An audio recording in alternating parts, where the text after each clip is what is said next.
Greetings. Today I'm going to talk about probably the least favorite subject for people, and that is taxes. I'm going to talk about two types of taxes, and I thought about living on the Gulf Coast, the hurricane type of impact. We have a probable change on their income taxes, that's going to be the left hand, and a probable change on the estate tax. And I'm going to try to give you a little background on why and how this is occurring. And hopefully you can take the attitude that we try to take, that taxes can be your teammate or they can be a nasty referee. And you can either be angry or you can accept it as that's the rent I gotta pay in this country. So let's begin. Again, income and estate taxes, I'm gonna be talking about what's coming around the corner. So where are we in our tilt right now? Well, the redistributors and the regulators are in control. That is a fact of life. We may or may not like that, but that is the reality, as opposed to individuals decide what to do. And that's just the way the wind is blowing right now. So let's do some simple math of what's going on. And by the time this is probably out there, one or two more of these may be more concretely resolved. This is what's being discussed. So the government takes in from the taxpayers approximately $3.5 trillion. They spend on average about $4.5 trillion. That means they're $1 trillion shy, which they have to borrow, and they borrow the interest also. Congress just passed a bill for $1.9 trillion, quote, for COVID issues, only less than 10% of which, by the way, is going to COVID. So that leaves another 1.9 underwater trillion on it.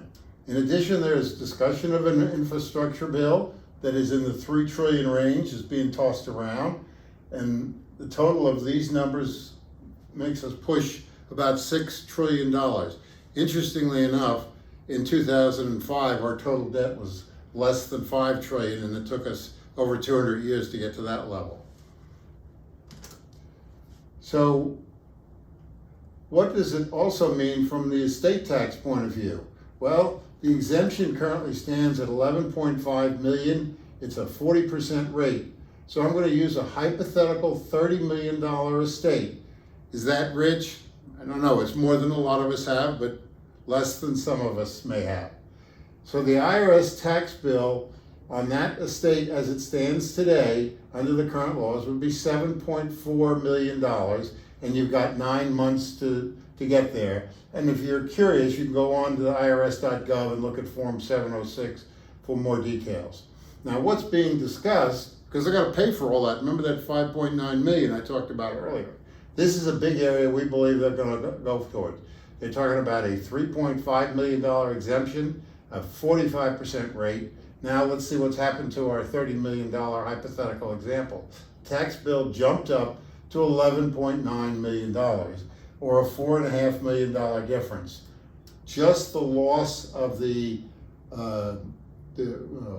exemption, which is $8 million, raises the tax bill by $3.6 million. So again, there's things that are going to have to be done. There's ways you can get around this. There's very strategic kinds of approaches. And again, as a teammate, we can help you solve those issues. So what is the strategy for the redistributors? Well, they lower the exemptions and deductions, and they increase the rates on taxes. Now, a couple of things.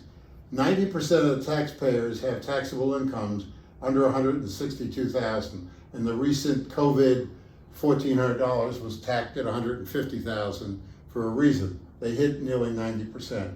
But 10% of the taxpayers pay over 71% of the taxes. And if you're working on your taxes or you've recently filed them, just take a look at what your taxable income was to see where you might fall. Because these are the people they define as rich, by the way. Now, when is enough enough? What we've done here is we've inflation adjusted the top tax bracket and the estate tax exemption. So you can see back in 1960 what it took, and I've got all the data, 70, 80, 90, the estate tax exemption started to climb in 2000, then in 2010, it went into effect 2011, it jumped up, and then 2012. And again, think of yourself as you're a congressperson sitting there and this is being presented to you. So you can see, these are big targets for estate tax exemptions compared to what they used to be going back 60 years. What could come next? Well, again, what we're showing here is the top tax bracket in green, the top estate tax bracket, and then the federal debt as a percentage of GDP.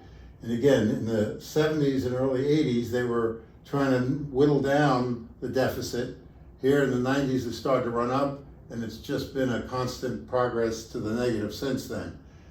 However, the top tax bracket in green, going back to 60, was 77%, and then it just stayed relatively steady until the 80s when Reagan put in his tax law changes.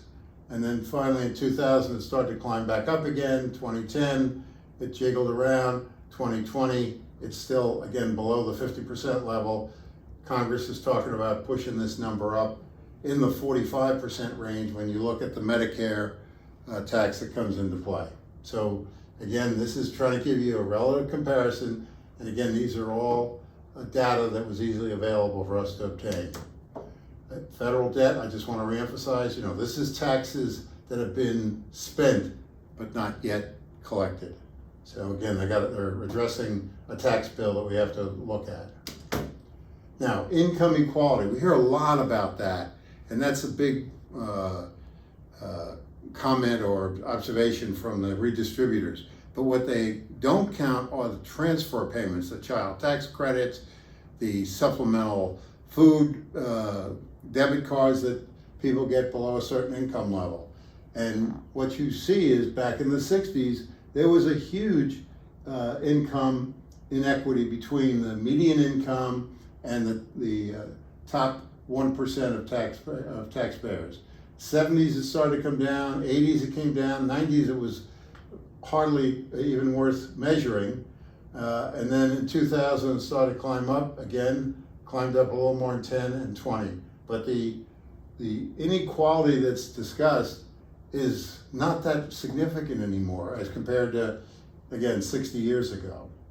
So the top 10%, as always, are going to probably end up paying most of the taxes.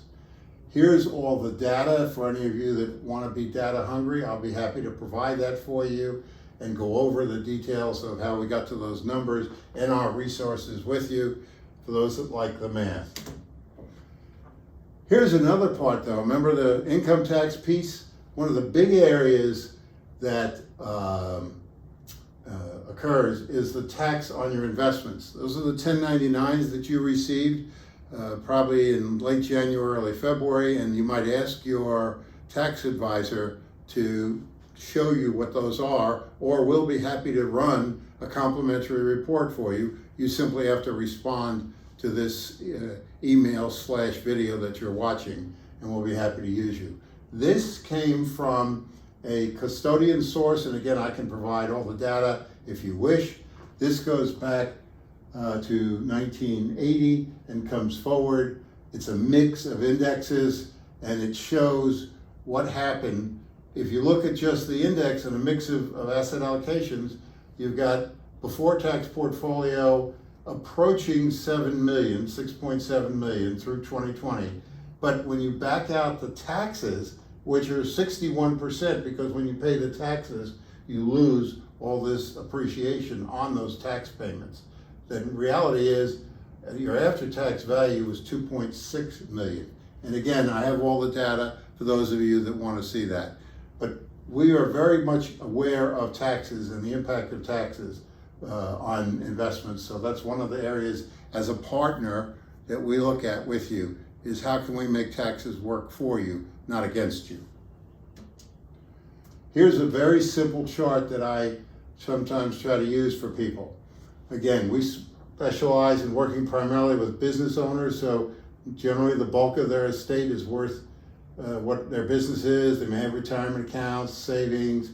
They obviously, the gold is what they live on or consume. They probably have some real estate and maybe some stocks and or bonds.